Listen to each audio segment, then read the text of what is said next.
Hey, what's up everybody? Sarah here. So in this video, I'm going to be addressing a question from a subscriber about getting an entry-level job as an analyst or an equity research position on the buy side. So I'm just going to read this letter here. I would like to get an entry-level analyst job. This is a comment from one of my subscribers. As mentioned above, preferably on the buy side. I consider my CV to be not so bad, but also not that good. Even though I've graduated from a top university here in Brazil and got a summer internship, the only finance-related experience I've got right now is taking an investment management class.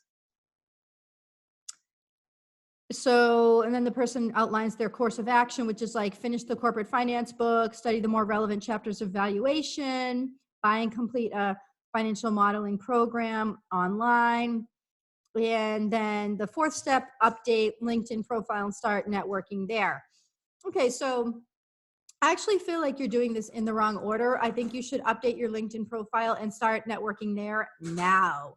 And the reason is that you, based on where you're starting, are going to be starting at the lowest possible level. I would just, even though you already have a job, I think you should just start connecting with people and say, you know, something like, wanted to connect with you, never know how I could be a resource to you in the future, or would like to connect here, would, you know, we never know how we could be resources to each other, and then that's it. Something along those lines, because you really, when you're not looking for a job is probably the best time to be talking to people because you don't seem as desperate. And what you want to be doing is just getting in with those hiring managers. It can take a long time.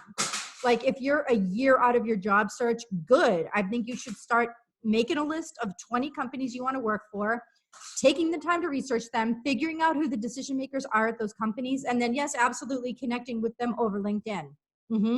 Start now, okay? Even if you don't have the skills. And by the way, you know, I don't think that you have a bad plan of like first reviewing the academic research, but you had mentioned somewhere that your Microsoft Office skills weren't great. I would put that above everything else because at the end of the day, they're going to be hiring you not based upon your designations, but based upon what you can do for them. So if you're not great at Microsoft Office, that is what I would focus on. I would focus on getting some models together, learning how Excel works, learning the stock market and stocks, much more so than a lot of these valuation models. Because from where you'd be starting from, if you want to be an entry-level analyst, let's be honest, you're just going to be analyzing basic data anyways. You're not going to be putting together research and models and valuations. And if you are, they're probably going to teach you those things anyways. So I kind of feel like that's the wrong way to go with it. I'd much more see you focus on the practical, more relevant aspects like understanding how Microsoft Excel works and being able to create a model in Microsoft Excel. That's my advice if you're looking for an entry-level analyst position on the buy side or in equity research. And thanks for watching.